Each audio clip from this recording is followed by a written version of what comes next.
great decision you made showing up here for pro football today on a Sunday morning. Week 3 NFL action. Joe Lisi, Donnie Rightside. I'm Kevin Walsh with you as we get ready for another delightful Sunday. Joe, we've got a ton of big games. The week started with the Jets handling the New England Patriots 24-3, getting 2-1, getting momentum going. And there are some teams in comparable spots who really need a victory this week, including our game of the week, Baltimore-Dallas. Yeah, will Baltimore fall to 0-3 and basically be out of the playoff race? That's the main concern. We saw Dallas lose for the first time in basically 16 weeks at home, undefeated last year and the year before. The turnovers really affected Dak Prescott, Donnie. And for New Orleans, playing Philadelphia, can they move to 3-0? Can that defense still be sound? But can that offense put up another 40-point performance? Those are the questions that will be answered today. After week number 2, you should have a pretty good feel on how these NFL teams are going to operate, but also it is quite shocking to believe. We're going to take a look at a game at 425, a team on the road. You know who that is? That's the Baltimore Ravens. And if they lose today, it's 0-3 on the season for the Ravens, one of the favorites to get to the AFC Championship game and a possible Super Bowl. We got a lot to cover today. I'm looking forward to it, boys. But let's make this point clear for Dallas. A 16-game home winning streak was snapped by the New Orleans Saints, maybe the greatest team this league's ever seen, at least through 2 weeks. Unbelievable. Dallas starting this year 1-2, but specifically 0-2 at home. And once again, we're struggling with the top teams in this league. That is going to put pressure on a team that this offseason, after waiting forever to do so, paid franchise money to both CeeDee Lamb and, of course, Dak Prescott. All eyes will be on Mike McCarthy if this is another Dallas loss. But if anything, the saving grace for both Dallas and Baltimore is their counterparts suffering really tough defeats in week number 2. Cincinnati basically at the gun with the pass interference call, lose to the Kansas City Chiefs, and the Philly disaster that took place against the preseason NFC South favorites in Atlanta. Well, the Eagles now play the new NFC South favorites today in the New Orleans Saints. And the trickiness with this game that has seen a lot of line movement is trying to figure out how good actually is New Orleans. Look, as somebody who's in on them preseason, you got to call it what it is. They're good. They're a playoff contender. Yeah. But the early returns, Lisi, is best team in this league. Even I struggle to believe that's the case. No, and they've done it in a different couple of ways. The game number 1 against Carolina, they forced turnovers. Derek Carr breaks out with 3 touchdowns through the air. And then last week, Alvin Kamara takes over, right, guys? 115 yards on the ground, 4 total touchdowns. Again, that defense, though, is giving the offense multiple opportunities to score. And that's the one thing that Philadelphia will have to try to attack today. Donnie, Saquon Barkley, Jalen Hurts over the top. Can they move the football? And can they limit turnovers, especially on the road? You take a look at the East, right? It's the Dallas Cowboys and it's the Philadelphia Eagles. Like, that's who you're trying to beat here in the NFC. And if you're going to do that on back-to-back weeks here, think how big that's going to be come playoff time, where you say, if we're tied up, we're going to get that tie-breaking advantage and also have it in your back pocket. You both beat these teams. And who wants to have home field advantage? Is there a bigger one in the NFL than when the Dome is actually rocking down there in New Orleans? I'm looking forward to this game. I don't want to just throw the Philadelphia Eagles out because I know it's a heavy public play. The New Orleans Saints should roll. And quite frankly, I do think the Saints win this game. But something is just getting to me, that 2.5, where they won't push that to 3 here. We'll see what the Eagles have left in the tank today. There were some 3s out there this morning, and, of course, that is still a pivotal number when betting sides in the NFL. We'll see if they do reappear. The story for the Philadelphia Eagles, though, are some key injuries with A.J. Brown missing this football game. Though they are not alone. There are really important injuries that we will talk about today on this show. None game hit harder than Rams-Niners. Deebo Samuel, George Kittle, Puka Nacua, Cooper Kupp, CMC. I mean, it's an all-pro football team, basically, that doesn't make the starting gate for this game. Yet the Niners are still nearly a touchdown favorite on the road. It speaks, Lisi, to the lack of confidence that we are now seeing in the market on an LA Rams team whose season could be slipping quickly. Yeah, especially with the offensive line concerns, right? They couldn't run the football consistently last week with Kyron Williams, 2.1 yards per carry. We saw the secondary get abused by Marvin Harrison Jr. with 130 yards, 2 touchdowns over the top. They were never in that game last week. They fell behind by 3 scores, completely became one-dimensional. And now with the injury concerns, going up against a team that has owned them in recent years, that's the concern. And that's why you're seeing, Donnie, a 7-point number, I believe. Yeah, I think San Francisco's probably going to win this game, but also you're taking a look at the Los Angeles Rams. Guys, it's no shame in your game. You go on the road week number 1 against one of the NFC powerhouses, which we expect to be the Detroit Lions, and lose close. It's another thing to go for a division rivalry game where it looked like you didn't even show up or you're not prepared and you got injured at the same time. 0-3 staring them right in the face. I don't know how they get up from the mat on this one. And they're injured. It's not like they're getting healthy anytime soon. Right, and again, you have a Niners team that comes into this game off of a loss on the road to the Minnesota Vikings, needing to bounce back in their own right there, because now that NFC West, it's going to still be competitive with Arizona showing some juice and a 2-0 Seattle Seahawks team. One of the stories today that maybe we will or we won't give enough time, it'll be tough to balance, but it's the fact that Tua Tagovailoa won't be on our slate today. It's the fact that Tua won't be playing for the next 4 Miami Dolphins games, and it's going to be Skylar Thompson. Miami brings in Tyler Huntley. And time will tell how this is all going to play out for the Dolphins. Again, there is zero timetable currently out there on Tua Tagovailoa, a team that I was super high on coming into this season, now a 4.5-point road favorite against the Seahawks team that has been handling business through 2 weeks, Joe. For Miami, I'm not saying this is a must-win, but again, it puts into perspective that this team now up against it already early without their quarterback. They really are. Offensively, to your point with Skylar Thompson, what does the offense look like? We saw them run the football on that Thursday night against Buffalo with Devon Achane, but Tyreek Hill and Jalen Waddle were completely non-existent in regards to that matchup. And the defense, guys, has not been able to shut down the run now in back-to-back weeks. So are we going to get a heavy dose of Geno Smith today, or are we going to get a heavy dose of Zach Charbonnet and that heavy offensive line? That Miami defense needs a bounce-back spot in order to at least save their season, Donnie. Yeah, you're getting some pretty good breaks here, and sometimes you need that on a schedule because you probably expected if you were fully healthy for the Miami Dolphins, that's probably a winnable game. I'm not saying it's not a winnable game, to be honest, but 5.5s were out there early in the week. It did drop to 4. If this is your surprise game, Joe, this is what it's going to be, where we don't actually know what the Skylar Thompson offense technically is going to look back. Maybe you go back a couple years, he started a game late, he started a playoff game, but you can surprise and do some things. I think McDaniel's a very good coach, will be able to do that. I think this game does end up close, but I still give the nod to the Seattle Seahawks here. And again, Seattle's been really impressive. No, I would as well. I think that in order for Miami to have a shot, they have to score first. They have to get those playmakers involved. Yeah. You know, I mentioned that Niners loss to the Vikings. All of a sudden now, one of the best games on today's slate, 2-0 versus 2-0, Minnesota against the Houston Texans. One team expected to be really good. That's, of course, the Texans. The other and the Vikings are a surprise team. And one thing we'll talk about here on today's show are some of these Coach of the Year candidates. DeMeco Ryans last year just loses out to Stefanski. Well, Kevin O'Connell's got a great case early with Sam Darnold and that team rolling. And we also have a head-to-head today between the Chargers and the Steelers. Mike Tomlin and Justin Fields sitting 2-0. And this new ground and pound attack for the Chargers, Donnie, you were all over J.K. Dobbins last week. Harbaugh immediately covering L.A. in his identity. And by the way, you're looking at that Chargers-Steelers game. Do not get up for a cup of coffee or some beer or to get something to eat. That game is going to be played in 2 hours because it will be a ground attack. It's up to Justin Fields, who gets the start again. Who knows how healthy Russ is. But if he wins again for the Pittsburgh Steelers, I don't know when Russ is coming back, if any, at this point, I Joe. agree 100%. If he's able to at least throw for over his total today, 162 yards, and lead another win, 3-0, how does the locker room accept Russ when the team's undefeated? Now, listen, I'm not going to go too crazy. No, I'm not going to. Listen, if they're 3-0, he should keep his job. It is not impressive if he goes over his total of 162. Now, what I'm saying is you want to see a modern-day Alex Orgy out there. I like it. Well, that too. Well, more productivity out of the passing attack. Expecting still. When? Today. Oh, okay. I'm just saying we haven't seen it just yet. Let's get to what I think is the biggest game on this slate. Dallas, Baltimore on SportsGrid.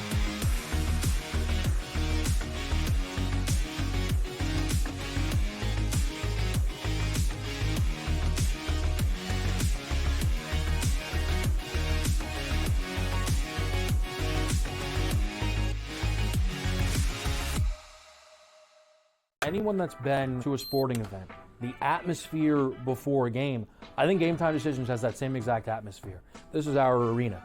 This is what we do. There is going to be an energy to Game Time Decisions that you will feel night in and night out. The excitement you get when you lock your bets in, when you're figuring out what you want to do, we can zone in on the biggest games each night. I want this to be the place that people come to before the games start so they feel as ready as possible to lock in their cards. We are going to hit every single one of those markets that you need to know about. We're going to go through every single thing, and I've got a great team behind me that's going to help me get the job done. There is not going to be a better place, I promise you, than Game Time Decisions to get that new information, react to it, and be able to then bet accordingly. We will have everything at our disposal, and we will use that to our advantage.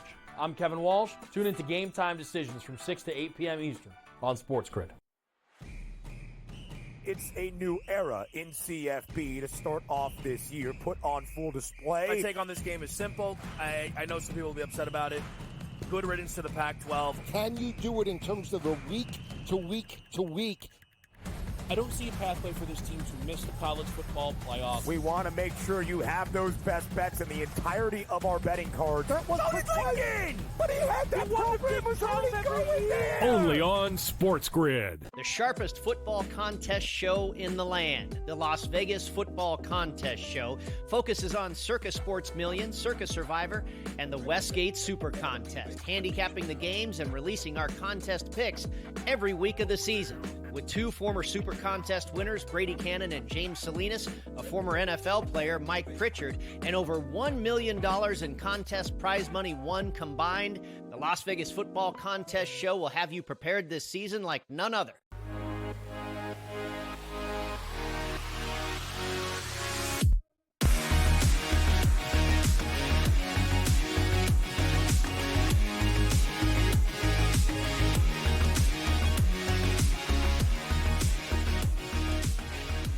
Back here, it's Pro Football Today on SportsGrid. Kevin Walsh, Donnie Rightside, and Joe Lisi. Cowboys, Ravens. I cannot wait for this football game. I think this is super exciting. I know for a lot of people, they'd be like, this would be better if they were 2-0. Totally disagree. Yeah, if they were 2-0, I couldn't care. I would Hunger argue. Games. More drama. Yes. More drama. Yes. Wow. Yeah. Hunger Games.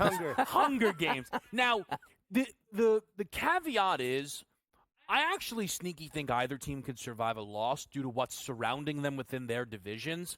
It's not about your season being over. It's about what a loss would suggest for one of these teams. It's about a Baltimore team who thought to themselves, we should have beat Kansas City. We'll be fine. Level water. Up 10 late. Vegas. Oh, my God. We just lost at home for the second straight year to Gardner Minshew. It's about a Dallas team that punched Cleveland in the mouth and sat on the football the whole second half, thought they'd show up, roll New Orleans, and got absolutely obliterated in their own building. And now, in an attempt to get off of the mat, bring in Lamar Jackson to the Baltimore Ravens, who are in their own right are trying to get off of the mat. Ravens a road favorite, albeit slight, but again, it is noteworthy that under Mike McCarthy, Dallas has been largely unbeatable in this building. Just to put it into perspective, when he took the job, since that time, this team at home has is 25-9 straight up, but they weren't very good in his first year. They are 21-5 at home. Definitely the best record in the league since 2021 here, Joe. Cowboys, Ravens, how do you start the breakdown? Well, I like Dallas here in this matchup because, in fact, they are at home. I think they need to run the football a little bit more consistently than what they did last week. It's a tough task going up against the front seven in Baltimore that held Las Vegas to 1.6 yards per carry. But they couldn't use the rushing attack last week because they fell behind by double digits. They became completely one-dimensional. I look for more offensive balance here, and that front seven for Dallas needs to get much better in back-to-back games. I know they were dominant against Cleveland in regards to that matchup, forcing turnovers, but in run support, they're going to be challenged today by Derrick Henry and Lamar, especially on the perimeter. They gave up 4 touchdowns to Alvin Kamara and over 115 yards. I do feel that they start running the football, working off of play action. The fact that they're at home, that's the biggest thing for me. I'm willing to take Dallas as a slight underdog. This is what we talk about weeks 1 to week weeks 2 and say, okay, trust your eyes, take a look at the game plan, but we'll know a little bit more in week number 3. I looked at that game week number 1 and said, boy, that Dallas Cowboys defense, guys, was really good. I'm excited to watch them play. And honestly, in week number 2, if New Orleans didn't pull the plug, they might have been able to hang 70 points on that Dallas defense. So you had Micah Parsons week number 1. Love these guys. What a great locker room. Tremendous, too. Week number 2, saying we got to look inside and see if we have any heart left for game number 3. Yeah. Now, the interesting point is going to be where we didn't expect the Ravens to be in this spot. You might have thought they might lose opening night to the world champions, and they did, and it was a close game. Easy win was supposed to be in week number 2. They didn't get that. Now you look at week number 3. If you enter in this game and lose and end 0-3, the statistics used to be on a 16-game schedule. 0-2 was the death nail. Now 17-game schedule, 0-3, that should be it. Now, granted, they're talented. There's an extra wild card spot. 7 teams make the playoffs. They could do that. But if I'm going to watch this game and see Dallas pull ahead and beat it, I have serious question marks on that entire philosophy from what they have. Did they not run it today? Did they not throw it enough today? Is Lamar Jackson supposed to be that MVP? That's what we're going to find out. Yeah, and again, to some degree, you pick your poison with a matchup like this because whichever side you back, you are burying the other team, I think, to some degree. And I'm burying the Ravens then if that's what it takes. I am on the Dallas Cowboys today. We'll hit it throughout the show. I don't care. It's my best bet. Plus 1.5. That's at minus 116. Plus 1. Obviously, I think they win the football game here. But I will just say this. Harbaugh's a go-for-2 guy. I'm just saying. Take the 1.5. If it's cheap enough, just take the 1.5. You'll be glad you did. Because I'm surprised Dallas isn't favored in this game. Maybe I am overvaluing what home field advantage has been to this team under Mike McCarthy, but I don't think I am. Again, 21-5 since 2021. And how about the follow-up home game? Okay, they've had out 4 of them coming off of a loss. They lost to, remember when they lost to Denver at home, Teddy Bridgewater by chance? Okay, the next week they play Atlanta at home, 43-3. Same season, they lose in overtime to the Raiders, okay, by a field goal. Their next home game, they win 56-14. They had a 3-point home loss to Arizona that was followed up by hanging 51 on the Philadelphia Eagles in a regular season finale. And then they, a few years ago, lost a home opener to Tom Brady in Tampa. The next week, they were catching 7.5 in their own building with Cooper Rush as the quarterback from the Cincinnati Bengals and won that game outright. This is just a spot that under McCarthy they have consistently been able to get correct, and I think there's 2 areas that they can attack Baltimore, which is a banged-up and new offensive line with Micah Parsons and Tank Lawrence. And I'm not buying this Ravens secondary. They are severely missing Mike McDonald. While we sing Seattle praises, we're not focusing on what that means for the Ravens enough here. I think Dak today could be the best passer on the slate. 350-plus, I really believe, is in range. The Ravens cannot slow down number 1 options. Rashee Rice and Devontae Adams went wild. CeeDee Lamb should go off in this football game, Joe. I agree with you. 83.5, I think, is a cheap number. He had 90 yards last week and a touchdown. He potentially can get over 100 today. And I agree with you in terms of the breakdown. That's why I do like Dallas in regards to this matchup. The other factor as well is that because Baltimore is 0-2, Donnie, right? And knowing that they're going on the road, does Lamar push here to try and take the game over single-handedly? Does that lead to potentially turnovers or interceptions? And again, I'm not still sold on the passing attack by Baltimore. I know Zay Flowers had a nice game last week, 70 yards. But outside of Zay Flowers, Rashad Bateman, totally inconsistent. Isaiah Likely wasn't the main target. It was Mark Andrews. Yeah. He doesn't really have an elite wide receiver core, and that is a concern if he is behind in terms of this matchup. I think it's a quarterback game. Like, you look at that spread, minus 1.5 for the Baltimore Ravens, and to be honest, we just showed that CeeDee Lamb graphic. If CeeDee Lamb doesn't have 100 yards and a touchdown, Dallas isn't winning this football game. And that's probably a nice price if you parlay that together. Same thing with Lamar Jackson, coming around a 215, 220 price tag on his pass yards to the over and maybe 1.5 touchdown passes. If he throws for 168 yards, they're not winning this football game. So I look for points to be scored in this game, and I think the quarterbacks have to be the catalyst. But very early in the season, it's rare that we have this for a team as good as the Ravens. They have to win this game. And I know just because you have to, you're not going to win it. But I think that minus 1.5 is telling me not that Baltimore's the favorite here, Kevin. I think we will see. The funny part of it is, what would make it dire for Baltimore if they lose is if Pittsburgh wins, and then you're back 3 full games. We go to Sunday night. Kansas City is in Atlanta. It's next on SportsGrid.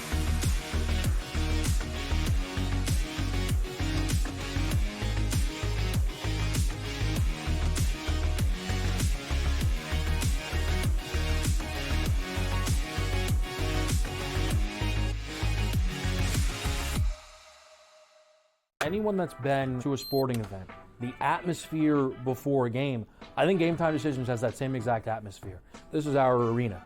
This is what we do. There is going to be an energy to Game Time Decisions that you will feel night in and night out. The excitement you get when you lock your bets in, when you're figuring out what you want to do, we can zone in on the biggest games each night. I want this to be the place that people come to before the games start so they feel as ready as possible to lock in their cards. We are going to hit every single one of those markets that you need to know about. We're going to go through every single thing, and I've got a great team behind me that's going to help me get the job done. There is not going to be a better place, I promise you, than Game Time Decisions to get that new information, react to it, and be able to then bet accordingly. We will have everything at our disposal, and we will use that to our advantage. I'm Kevin Walsh. Tune into Game Time Decisions from 6 to 8 p.m. Eastern on SportsGrid. It's a new era in CFB to start off this year, put on full display. My take on this game is simple. I know some people will be upset about it.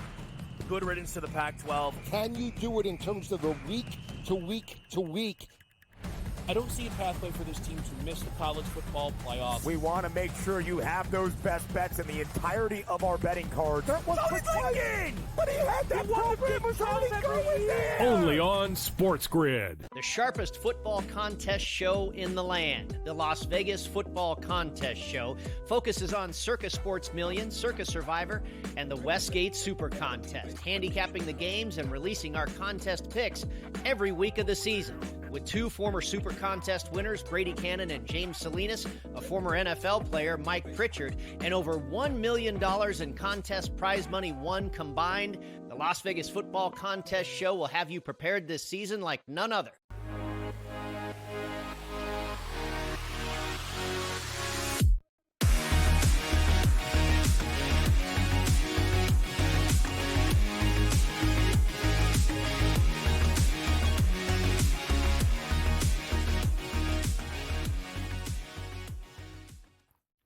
Sunday night, we'll be in Atlanta with the Chiefs and the Falcons here. The defending champs are 2-0.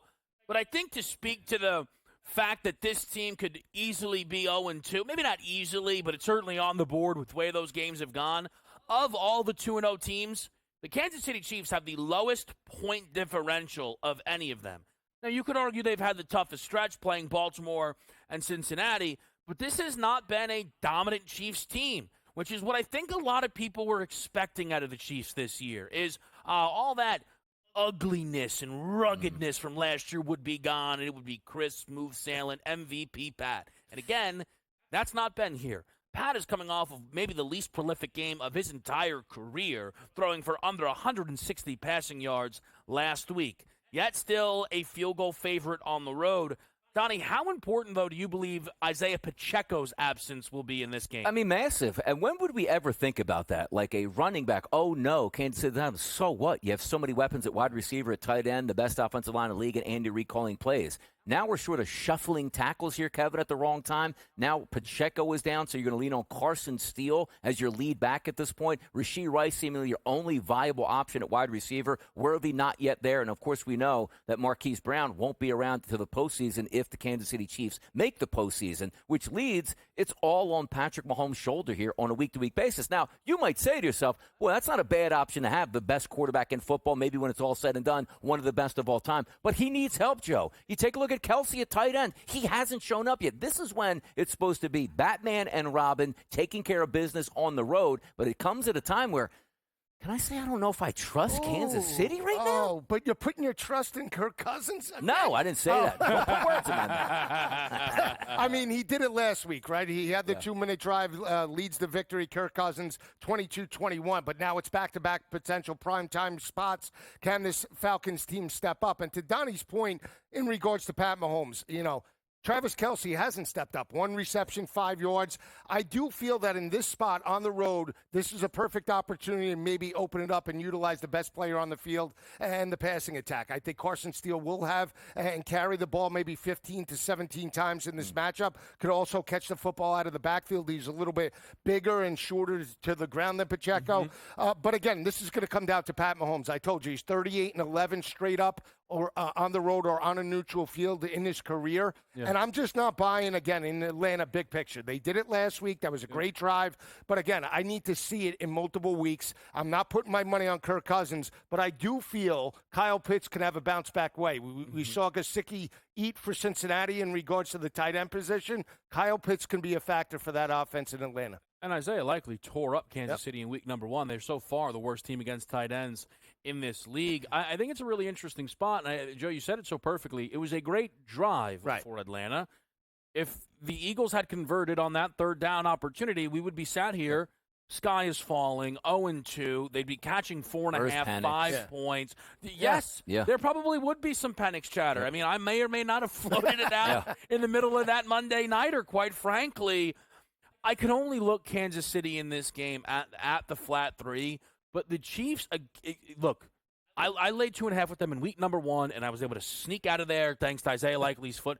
I probably will not be betting this team again for at least a while because this is the same team that every time you lay points with them, you feel silly at the end of it being like, oh, look, they won by 2 or they won by 1 point.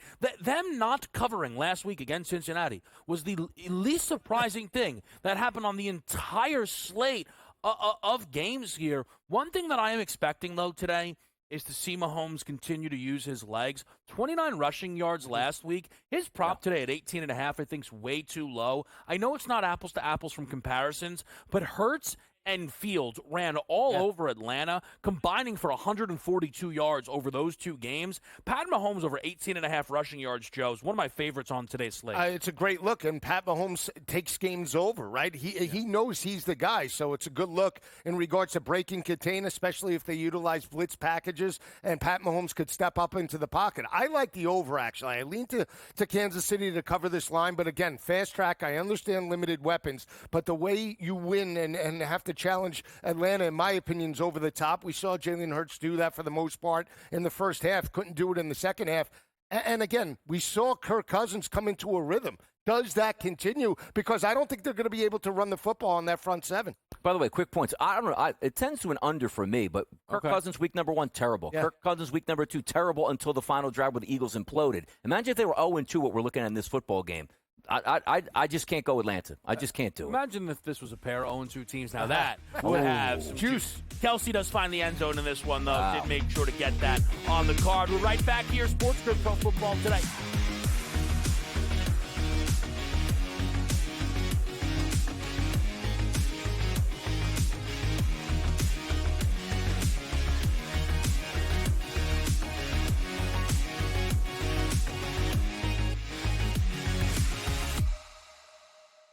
Anyone that's been to a sporting event, the atmosphere before a game, I think Game Time Decisions has that same exact atmosphere. This is our arena.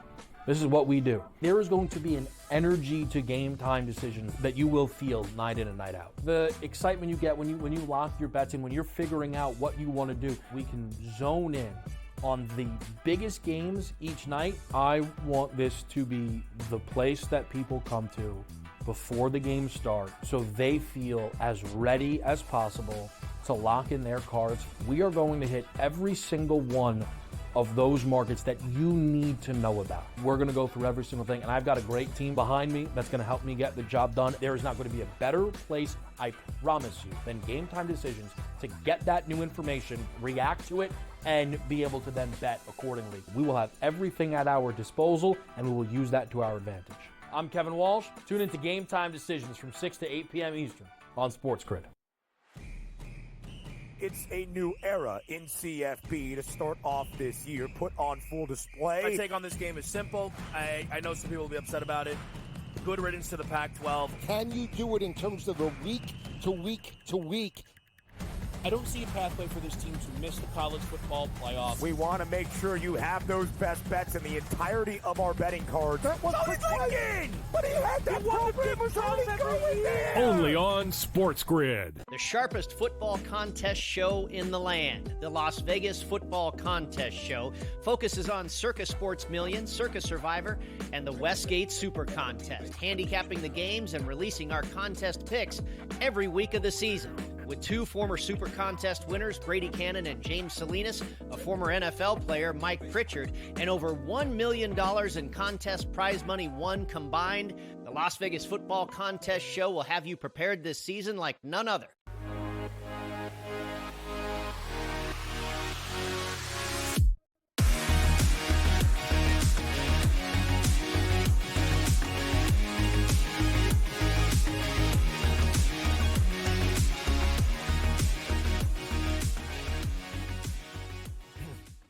We're back with you right here on Pro Football Today. And off the top, we did acknowledge the amount of stars we are seeing injured right now and the impact that is certainly having on that Niners-Rams game. But it doesn't just stop there. We just mentioned, Kansas City without Pacheco.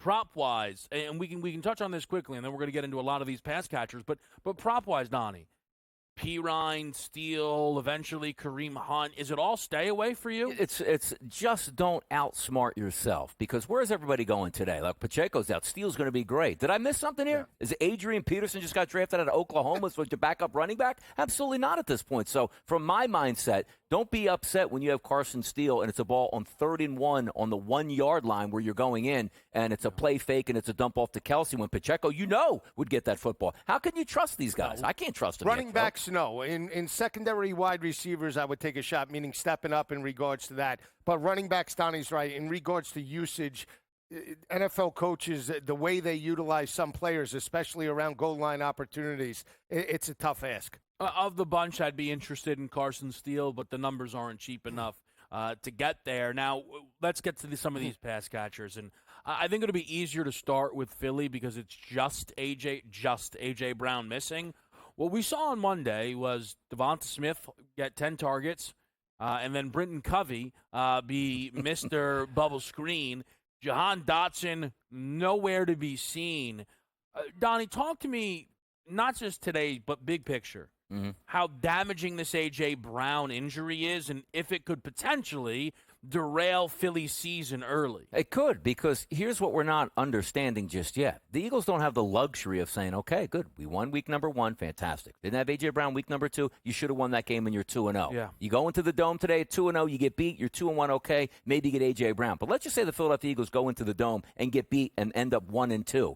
There's no guarantee A.J. Brown's coming back the next week. And again, from a hamstring injury perspective, you come back a little bit too soon, you're down another 5 weeks at that point. Yep. And there's no way the Philadelphia Eagles are going to survive. Because the one thing that's really disappointing, as Kevin brought up, is Jahan Dotson. This wasn't, let's go scrap Pete Paris Campbell, let's see if it works here, it's really cheap. You spent a 3rd-round pick on a former 1st-round pick to be your 3rd wide receiver, which means when number 1 goes down, you can be a viable number 2. He wasn't even in the game plan last week. It was Britton Covey. And also, hey, Dallas Goedert, where are you at here? Big money tight end entering into a free agent year. You're invisible also. It can't just be the Devonta Smith show. And if it is, the Eagles are in trouble. Yeah, I agree 100%. And I'll say this. Look for Saquon to potentially, even though he dropped the ball by the goal line, he's a viable pass catcher. Maybe he gets multiple opportunities in regards to not just today, but big picture moving forward. You need to rely on players that you can get the football to in terms of one-on-one opportunities. I know Britton Covey, in terms of that Monday night game plan, was utilized. But you have to utilize Jahan Dotson has first-round talent, and he had 500 yards last year with Sam Howell and that passing attack in Washington. He should be utilized, but that's on Kellen Moore too, Kevin. I believe Kellen Moore is a good coordinator. I do not believe he's elite. And again, he gets stuck in terms of almost like OCD. He has to go to the same person over and over and over again just to win a game.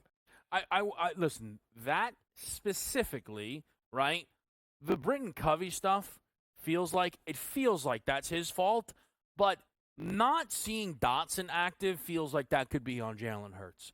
If again, you go through these Eagles box scores on a regular basis when AJ and Devontae are out there, I mean, it is 60, 70% of these targets are going to those two guys. And again, that's fine. They're stars. But that's kind of where the football is directed, and I think some of this is people want to see more from Jalen Hurts. And I think if you are Jalen Hurts, who, 2 years ago, if he wasn't for an injury, probably wins the league MVP, and maybe if it wasn't for a pass interference call, might have won a Super Bowl MVP. You're now in a situation, I understand you're without A.J. Brown, Saquon, Devonta Smith, still a top 5 offensive line. it has to be enough around you. If they lose today because New Orleans hangs 50, whatever, again, this team just does whatever they want, okay, that's different. But the Philadelphia Eagles should not be bottled up the way I thought they were for a lot of that game on Monday, ultimately. And that blame that goes or could go to Jalen Hurts is stuff we've seen happen with Brock Purdy a lot. And Brock Purdy now is down Christian McCaffrey, Deebo Samuel, and George Kittle. But when it comes to Brock, this is what everybody waits for. Good, boom. You don't have all of these weapons. Get it done. I don't know how fair of an ask it is, but they're still big favorites today here, DRS. So now, can we look to Brandon Ayuk to step up and catch 7, 8, 9 passes in this game? It's this perfect equation here from the Philadelphia Eagles game going over to the San Francisco 49ers on offense. And I sort of agree with Joe Lisi on this one. If we're looking at Kellen Moore, it's your job to get people involved and call plays right away. Why are the Philadelphia Eagles calling plays for Britton Covey when that should be Jahan Dotson? You want to get him in the offense, Joe? 2 rocket screens to start in the first quarter. Okay, now I'm here. Now let's start the play. And to bring up this next game with the 49ers, the same thing. I love Kyle Shanahan. To be honest, Joe, I think he's the best true play caller in the game. If you say, Donnie, you got one game giving an offensive play caller, it's going to be Shanahan. You know what he doesn't need to do in this game? And I understand Brandon Ayuk missed a lot of time. But at the same time, Juwan Jennings is the number 2. You want to have him sit around till late third quarter? Hey, now I'm going to need your kid. You get those guys involved right away so they're into the game. You know Ayuk's going to be there. He's going to be fine. You got to get Juwan Jennings involved in this game plan and also keep that running game. But my God, you got to be kidding me with this game. The injuries? Yeah. Like, where are you going here? Who's the backup tight ends? Triple, third slots? God. I took a Kyle Juszczyk 5-1 anyway. Wow, I love it. How many yards we need? Well, touchdown and how many? What is that? 7.5 is his receiving problem. They're juiced up now. It's like 18 and a half yards. Whoa, wow. That's it. Look for him out of the backfield. Run it. Pass it. No, I agree with Donnie in this sense, too. They feel they could just bully L.A. around. Yeah, they might be able to. So, I expect Ayuk to come around. We saw it with Detroit and St. Brown, right? 2 weeks ago, he was non-existent. He breaks out with a 100-yard performance last week. They didn't get the victory. You want to feed your number 1. But I like Juwan Jennings in regards to the way he's – I know he's my guy, but I'm saying look at his numbers, 19 – 23 or 28 last week. He's now up to 45.5 in regards to his totals. Purdy does go to him in certain situations. He's building that quarterback to wide receiver relationship, not to be the number 1, but to be a guy that potentially 50, 60 yards, I don't think is that bad of an ask potentially in this match. I'm just saying what it took in order for that to happen was Injuries. The 3 best players on the team to get injured, and its number is still under 50. And on every Niners might be a game, lower now, was there a chance that Juwan Jennings could be the number 1 wideout by the end of the year? No, but he could score a touchdown. He could be the number 2. My guy's stepping up, by the way. I mean, that's all I know. He should have a game today. Blow right through their numbers. Now, and again, we're going to break down these game sides and totals and whatnot, but so we do the Eagles, right? Say, Devonta Smith, Saquon, right? Yeah. Niners. Brandon Ayuk, Mason's ripping and roaring, you're good. Rams? Oh, my God. Oh, my God. How, to lose, first of all, someone's going to need to explain to me how Puka Nacua was injured all camp, miraculously healthy week 1, and then was able to play a half of football. And then Cooper Kupp, you guys want to know something nuts? You know Cooper Kupp still led the team in targets last week, despite playing a half of football. Yeah. I mean, no Kupp, no Puka. Stafford's thing now for the last basically saying he's been in L.A. Find my guy, here's 20 targets, we'll be fine. Demarcus Robinson, 25 targets? Tutu Atwell. I mean, he's the fastest guy in regards to that roster now. I like Tutu Atwell. Tyler Johnson? So inconsistent in Tampa. He's going to get time to throw. Yeah, well, that's another problem. I will say this. I try to look for it. Blake Corum receiving yards, too. They got him involved, 8 rushes for about 20 yards last week. Kyron and Blake Corum in the screen game could be a way to neutralize the front 7. I'm just saying moving forward because they can't get into shootouts anymore. They don't have any speed on the perimeter. You have to – they're lower scoring games, I think, for L.A. All right, now we're going to get into this. Okay, let's get into it. But you're saying they got Blake Corum involved. Yeah. Okay, he had 8 carries, which were all on the final drive of the game, 4 minutes left. They ran 8 plays, and they handed it off to Corum to go home. Okay, so why – again, you have 2 running backs that could catch the foot. All right, okay. I'm just saying, but they weren't like, hey, let's adjust and get Blake Corum involved. What I'm saying is, in this game plan, you have they scraped him off the bench and sent him in. We'll break this game down next.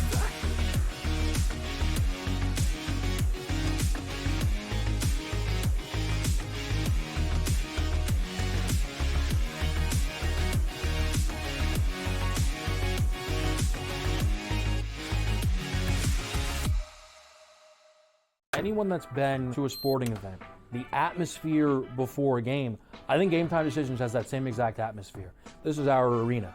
This is what we do. There is going to be an energy to Game Time Decisions that you will feel night in and night out. The excitement you get when you lock your bets in, when you're figuring out what you want to do, we can zone in on the biggest games each night. I want this to be the place that people come to before the games start so they feel as ready as possible to lock in their cards. We are going to hit every single one of those markets that you need to know about. We're going to go through every single thing, and I've got a great team behind me that's going to help me get the job done. There is not going to be a better place, I promise you, than Game Time Decisions to get that new information, react to it, and be able to then bet accordingly. We will have everything at our disposal, and we will use that to our advantage. I'm Kevin Walsh. Tune into Game Time Decisions from 6 to 8 p.m. Eastern on SportsGrid. It's a new era in CFB to start off this year, put on full display. My take on this game is simple. I know some people will be upset about it. Good riddance to the Pac-12. Can you do it in terms of a week to week to week? I don't see a pathway for this team to miss the college football playoff. We want to make sure you have those best bets in the entirety of our betting cards. That was thinking! But he had that program was already going there! Only on SportsGrid. The sharpest football contest show in the land, the Las Vegas Football Contest Show, focuses on Circa Sports Million, Circa Survivor, and the Westgate Super Contest, handicapping the games and releasing our contest picks every week of the season. With two former Super Contest winners, Brady Cannon and James Salinas, a former NFL player, Mike Pritchard, and over $1 million in contest prize money won combined, the Las Vegas Football Contest Show will have you prepared this season like none other.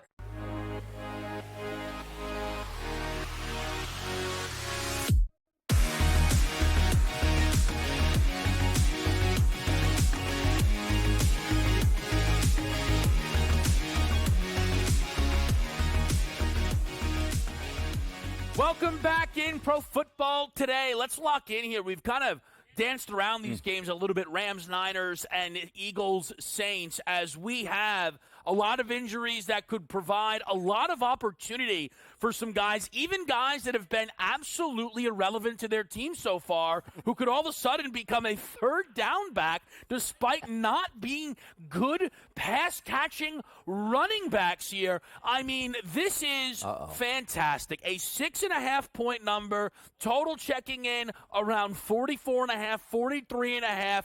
Tell me how Sean McVay over this week is now implementing Blake Corum as the new lead running back. Not the lead running back, but he'll utilize him in regards to the short to intermediate passing game, and I expect Kyron Williams to be a factor as well. More touches, 12 carries for 21 yards. I like the points with the LA Rams. I think it's a lower scoring game. It's more of a methodical attack, especially with the offensive line concerns for LA, and I think they're within the number. I know that San Francisco has dominated. I think they're the better team and more physical, but I still think LA, being at home, I think they win this ball game. By the way, you're all looking at that 44.5 now, 43.5 at some places, down from 47.5, and I do agree because you're trying to level the playing field on both sides. What makes the most sense? The one thing I do know is San Francisco's defense is going to be able to manhandle, or should manhandle, we should say, the offense of the Los Angeles Rams. Tackle's still banged up there, offensive line in shambles, a quarterback that's older, can't get out of the way. That's the good game plan that I'm looking at and the matchup. From a San Francisco perspective, maybe they also take it as, we don't have to be high-flying today. We don't need all our weapons. If we have a ground game today with Jordan Mason in the backfield, I do think that's going to go a long way in winning this game. And if I think the Rams are going to get beat in this game, I don't know if I can say they can hang around and get 6.5. They quit last week. Yeah, they absolutely quit, and that's going to be worrisome today for me, guys. The more I've looked at this game early week, I thought the 7.5 was incredibly disrespectful to McVay and Stafford. It's just continuously compounded. And also, sometimes I'd rather George Kittle be healthy, Debo be healthy, and I get through these key numbers. At 6.5, I can't bet the LA Rams in this spot here, because one of the other factors that it comes into this game for me is Shanahan somewhat having McVay's number. Look, there is irony wrapped up in McVay beating Shanahan in that NFC title game. That's kind of like the only real win he has over him. But Shanahan has had his number. Sometimes you can win a game ugly, cover. It doesn't have to be dominant. What I mean is, If this thing finishes 24-17, that wouldn't stun me. That's a cover now on this new line. Mm-hmm. If I'm betting this game all week, it was Rams with the movement. I would shift to the Niners here, and I do find these props really difficult. By the way, there are 0 Blake Corum yardage props available in the market. Just saying. I'll make you one. What do you think? Pass catching, 2-3 catches today. These are 3? I'll buy you dinner. 2.5. How about I'll buy 2.5? you dinner. 2.5. Okay, you got it. There, We'll do 3 it. catches, 3+. You got it. There you go. You got it. Great. Wonderful. I mean, that is minus 9,000 in my favor. That's Okay. fine. Ayuk, again, his numbers are too high They are. based on what we've seen from him. But one thing we didn't hit on, and then we'll get to the Eagles-Saints game, Donnie. Mm-hmm. Are we too confidently expecting Jordan Mason's the favorite to lead the NFL this week in rushing. Yeah. Are we expecting too much too easily, or is this normal? No, I think this is good. The way this game plays out, where it basically says to me, if I'm the 49ers, I'm just not stretching it. Yes, Brandon Ayuk's going to get his catches. You worry about the secondary options, which include no George Kittle in that lineup, and you're going to Juwan Jennings, who is a decent number 2, number 3. But if you look on the other side and say, guys, if we just don't implode on offense, we win this football game, it's got to be 20-plus carries here for Mason out of the backfield. And you're not saving Mason for the season. You're hoping that you get Christian McCaffrey back, right? So use him or lose him at this point right now. He's hot. He's healthy. You can win this game on the ground. And I think he scores a touchdown today and goes over his number. I do. He's got back-to-back 100-yard performances, right? And that's the thing. I mean, here's the other factor, too, is the offensive line so bad. Stafford got sacked 5 times. Last week. So when you say 24-17, what is the team total for L.A. today? Do we really believe they can get to 17 is the main question. Or is he going to have time, or is that defense going to have to bounce back in a big way and at least force some turnovers? Trey White got abused by Harrison Jr., so you would think that at least that secondary needs to buckle up somewhat and force field goals as opposed to touchdowns today. That number is 19.5 right now for a Rams team total. Seems ambitious. Seems ambitious. Saints-Eagles here, a 2.5-point number everywhere you look. Total checking in right now up to 49.5. I will bet Philly, but only at 3. I have to get the field goal because I think it could very well come into play here. I think this could be a tighter game. The Eagles are going to be the best rushing attack the Saints have seen so far this early season, and that can slow the game down a little bit. I'd be cautious on this big-time total here. But realistically, and it would just be a principle thing, this look-ahead line was 2.5. Saquon catches the football. I'm not saying the Eagles would be 2.5, 3-point favorites. They would never be 3-point dogs if they hang on and win that game like they should have. The Saints have been awesome. At 3, I will bet the Eagles, but only that way. What do you like here, I Joe? like them with the 2.5. I like them on the money line to win the game outright. It's a bounce-back spot for me. Again, I think that defense comes to play, forces some turnovers. I know they didn't look good in regards to the second half, but, again, I think they run the football more with Saquon. I know that goes right into the strength of New Orleans, but that'll open up the play-action passing game for Jalen Hurts in this matchup. I think if they just step back, throw it, right from the get-go, that'll play right into the Saints' hands. They have to try and run the football, get this game into the fourth quarter. I think they can do it. I believe in Jalen. I believe in the rushing attack that much that I think they'll have success. I think they pull out a low-scoring game. If you look at the Eagles, what's the key ingredient in this game? You're going to be on the road. It's going to be a tough environment to be. If that defensive line does not show up this week and put pressure on Derek Carr, you might see another 40 points put on the board. Now, granted, a couple straight weeks of 40 for the Saints, maybe they are the best team in the NFL. But from my eyes, too, you see that graphic up there. I mean, Alvin Kamara. If you can hold him to under 100 total yards, rushing and also receiving, they'll be in this football game. But I saw last week, and there's a couple plays that I do disagree with what the Philadelphia Eagles did. You get down in the red zone, use that power running game. This is why you got Saquon Barkley. Yes, he dropped the pass last week. Yes, you should have won that game. But if he does not get 20 touches on the road today in the Dome and you lose, I can't answer for Kellen Moore at all at this point. I hear what you're saying. I will mention, you stopping Alvin Kamara. Yards per carry for opponents, Eagles are the worst in football right now. Gashed. 6.4. Gashed. It's been consistent explosives that we've seen. We'll see if the Saints can take advantage. Let's talk about their quarterback, Derek Carr, some surprising MVP candidates will put the odds in motion.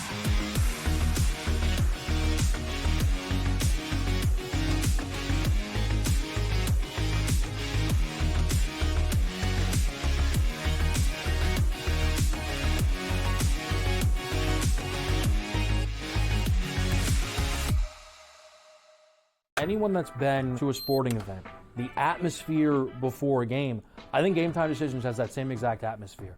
This is our arena. This is what we do. There is going to be an energy to Game Time Decisions that you will feel night in and night out. The excitement you get when you lock your bets in, when you're figuring out what you want to do, we can zone in on the biggest games each night. I want this to be the place that people come to before the games start so they feel as ready as possible to lock in their cards. We are going to hit every single one of those markets that you need to know about. We're going to go through every single thing, and I've got a great team behind me that's going to help me get the job done. There is not going to be a better place, I promise you, than Game Time Decisions to get that new information, react to it, and be able to then bet accordingly. We will have everything at our disposal, and we will use that to our advantage. I'm Kevin Walsh. Tune into Game Time Decisions from 6 to 8 p.m. Eastern on SportsGrid. It's a new era in CFB to start off this year, put on full display. My take on this game is simple. I know some people will be upset about it. Good riddance to the Pac-12. Can you do it in terms of a week to week to week? I don't see a pathway for this team to miss the college football playoffs. We want to make sure you have those best bets in the entirety of our betting cards. That was thinking! But he had that program was already going there! Only on SportsGrid. The sharpest football contest show in the land, the Las Vegas Football Contest Show, focuses on Circa Sports Million, Circa Survivor, and the Westgate Super Contest, handicapping the games and releasing our contest picks every week of the season. With two former Super Contest winners, Brady Cannon and James Salinas, a former NFL player, Mike Pritchard, and over $1 million in contest prize money won combined, the Las Vegas Football Contest Show will have you prepared this season like none other.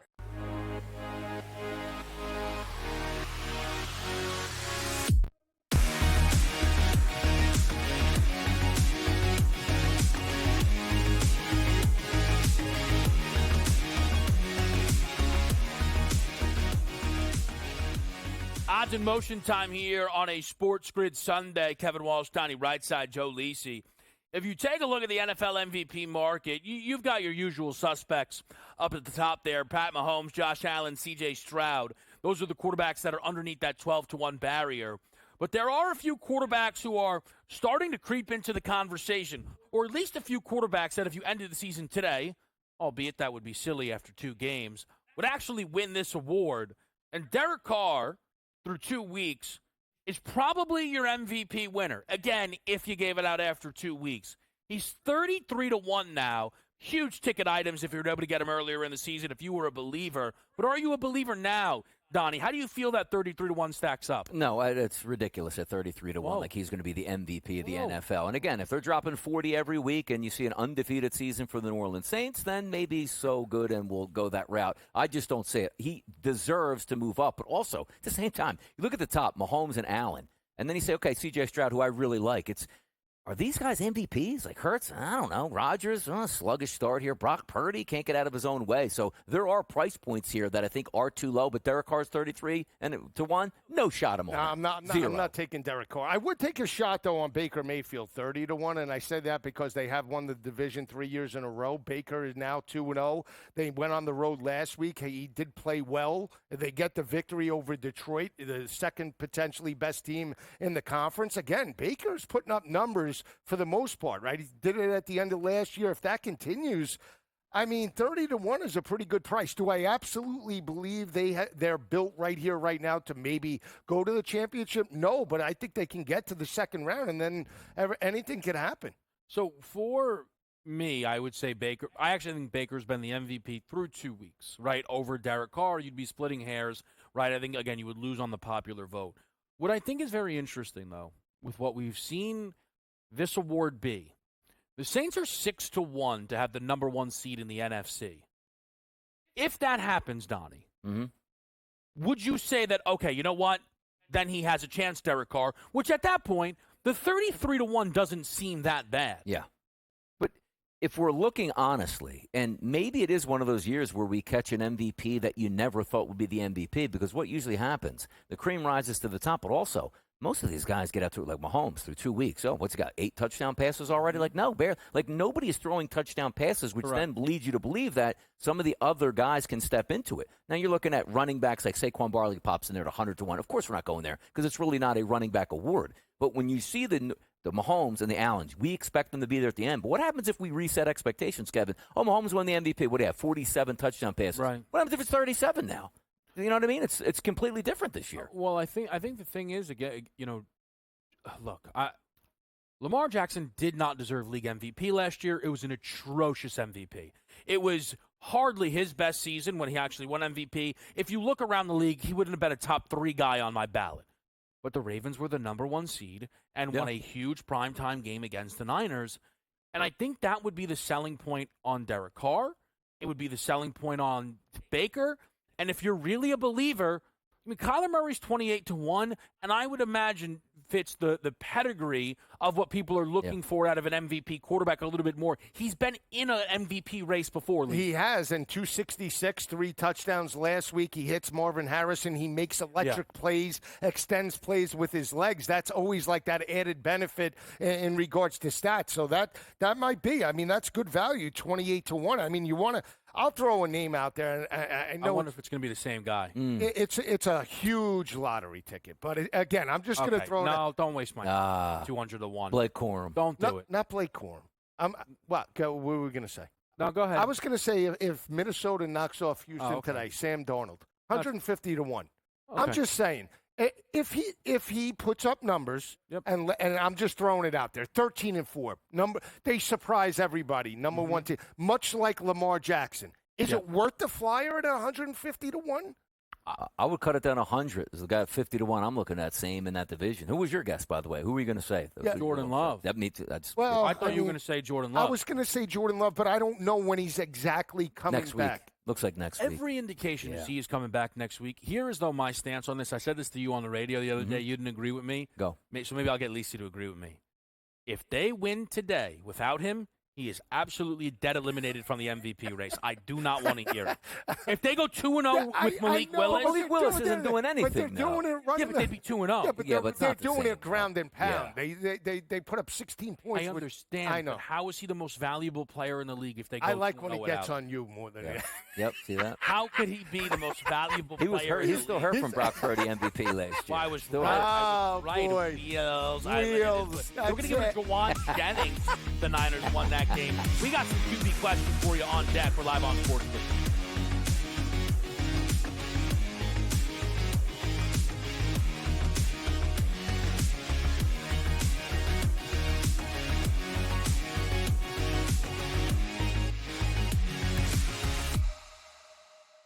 Anyone that's been to a sporting event, the atmosphere before a game, I think Game Time Decisions has that same exact atmosphere. This is our arena.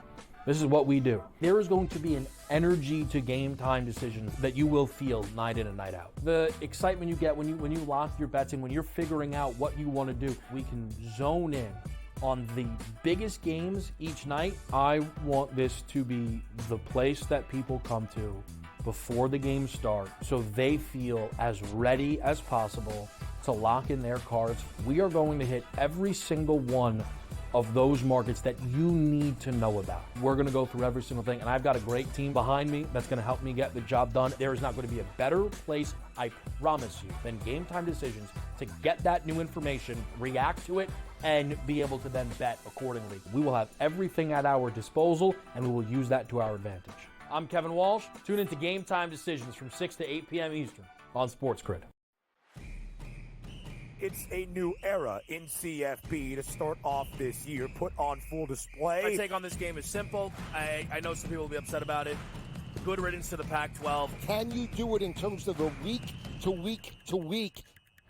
I don't see a pathway for this team to miss the college football playoffs. We want to make sure you have those best bets in the entirety of our betting cards. That was thinking! But he had that program was already going there! Only on SportsGrid. The sharpest football contest show in the land, the Las Vegas Football Contest Show, focuses on Circa Sports Million, Circa Survivor, and the Westgate Super Contest, handicapping the games and releasing our contest picks every week of the season. With 2 former Super Contest winners, Brady Cannon and James Salinas, a former NFL player, Mike Pritchard, and over $1 million in contest prize money won combined, the Las Vegas Football Contest Show will have you prepared this season like none other.